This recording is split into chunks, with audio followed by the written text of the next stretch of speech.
Hey guys, I wanted to share with you a bit of the 2x2x50's mechanism, so let's get on my computer and check this out. Alright, so let's start by opening the 2x2x50 file. Now the first thing you're going to see is quite intimidating. So this is the 2x2x50 assembly. So yeah, let's just look at it from the inside. Now the reason there's so many parts that are stacked up is because I didn't use part stacker for this one for the 3D printing. I just stacked them manually because it's more optimized in this case because the parts are quite complex. And so yeah, this is quite intimidating, but that's just how I stack them for 3D printing. So instead of looking at this, we're gonna go back to the beginning and check out the design. So let's go back all the way.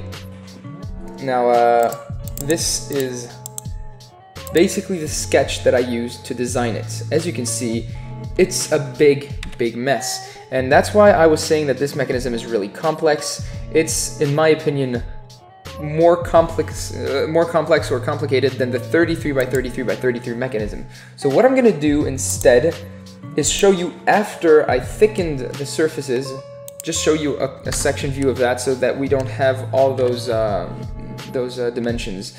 Now, the reason why I thickened the surfaces is because I actually added tolerances on the cutting planes directly instead of adding them later on to the puzzle. That way, I just had to subtract this from the solid to get the final parts, and I didn't have to add individual tolerances to all the parts. And the reason I did that is because I didn't want to get confused. I wanted all the parts to have the same tolerances, and that way I could see all the tolerances at the same time instead of doing one by one as I always do. So here, for example, you can see that here there's a lot of tolerance. Here there's a lot of tolerance. Every place where there's matter is where there's not going to be any matter later on. This is basically the negative of the tolerances. Now, as you can see, so let me explain the mechanism now. Here I've got two hooks inside a 3x3. So, well, technically it's like a 5x5. The reason why the inner mechanism is a 5x5 is because the core is designed as a 2x2x4. And therefore, since there's 4 layers in one direction, and that I unbandaged the whole inside, the inside is basically like a 4x4 and therefore just like a 5x5 because the mechanism of a 4x4 is a 5x5.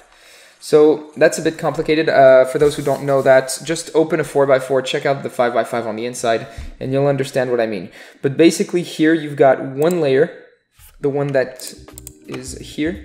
So that's the 2x2 part of the 2x2x4. And here you've got the external layer, which goes all the way up here. And that is the 2x2x4 part of the 2x4, so the outer corners.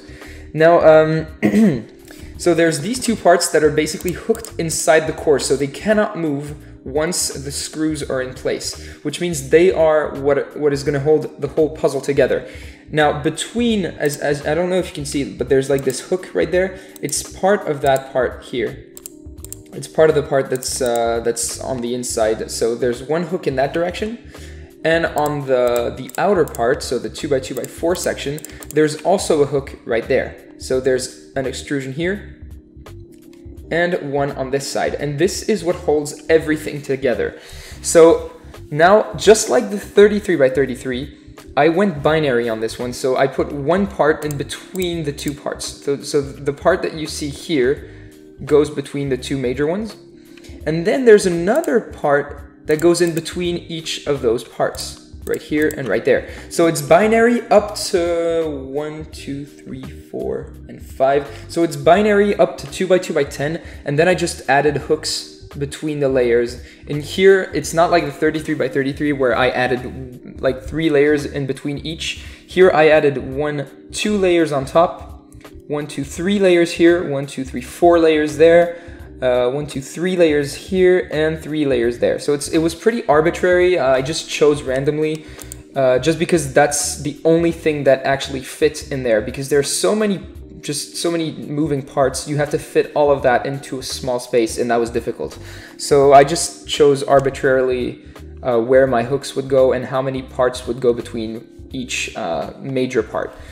And by major part, I mean those right there, the little ones here, the bigger one here, and the two parts that are in the core. So this one and this one. And everything that goes in between is just extra layers that are hooked in to one of those 5 parts. Now let's try to make this clearer and move a bit forward in the design process. So after this point, I had cut the puzzle with the surfaces, so I combined everything. Here it was like that. So there was just this solid part right there. And so that solid part I did cut with the bottom, the bottom major part. You know, I said there were 2 major parts, like the 2x2 and the 2x2x4, so the outer one. This is the inner one, so basically you have a mechanism on the inside. It's a 3x3. It's just like it's like the 3x3 inside a 2x2. And with the rest of the surfaces, which are now solids because I thickened them for tolerancing, I combined the two and I got this result. So you can see that here we had the tolerances I was talking about. Here you've got one part that is hooked between this one and this one. And here you've got one part that is hooked between this one and that one. So this is the bottom part, this is the 2x2x2 part, and this is the 2x2x4 part. Then there's this one in between. Whoa, what did I do?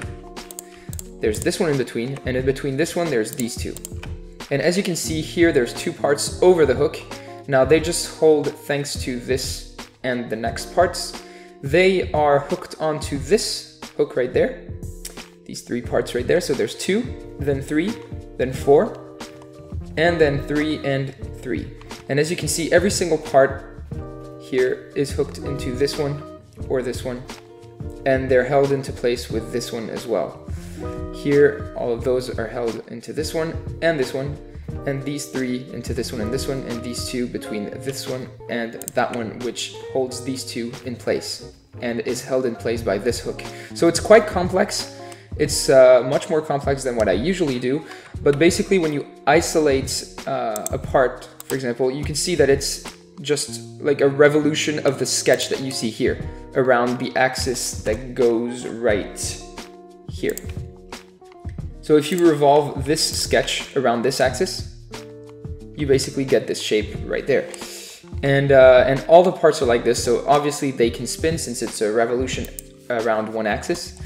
But yeah, basically that's how it works. So it's just hooks everywhere that I tried to fit in there. I might try something else at some point because I know there's a way to optimize the mechanism. I don't want to share it yet because I think it's a really good idea, and I want to try it out first. But yeah, basically this is the mechanism, and then I just had to add all the fillets and the shells and everything. So that was just finishing the parts off. As you can see, now there's fillets. That took a few hours, but honestly, this mechanism, just drawing up the mech took me like 5 hours, whereas drawing up the mechanism for the 33x33 was only 4 hours or something. I just know that this was harder to design. It might not seem that way, but it is. Then what else was there? Yeah, I want to show you something else. Now, there's this part I was talking to you about.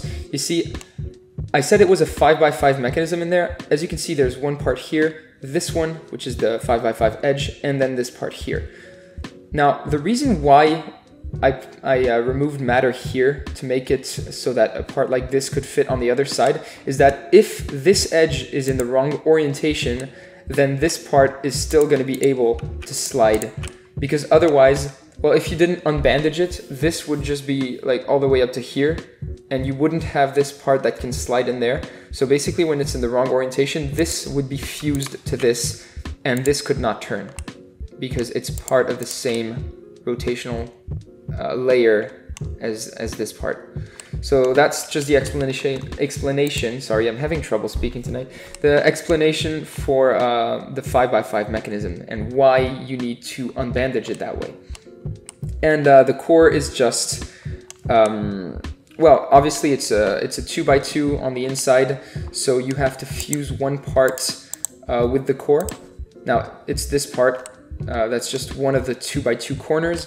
And instead of having only 3 centers like a 2x2, this one has 4 centers. And the reason why this hole right there exists is because there's a center here due to the fact that it's a 2x2x4 and not a 2x2x2.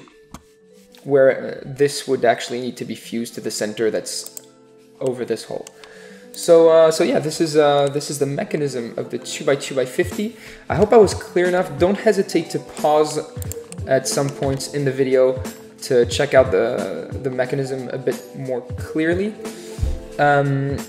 Yeah, I don't have much more to say. I mean, I hope you understand what I tried to explain. If you didn't, please let me know. That way I know what I can improve next time. Also, just a detail I wanted to mention. There were some confusing things while assembling the puzzle. Like this part, when it's 3D printed, you don't really see that gap here. You can barely see it, so it can be confused with that one. I've also had the problem with this one and this one. That was even worse, because here you don't even have like a reverse hook right there. So I did get these two confused during the assembly, and it doesn't keep the puzzle from working because this can just slide in there. But honestly, it's yeah, it's just a detail, so it doesn't really matter. But it's just if you ever get one, well, Oliver must be careful with these two when he assembles them. So yeah, that's about it. So I hope you guys like this video of the mechanism. So this is the mechanism for the 2x2x50. So thanks for watching, and I will see you in the next video.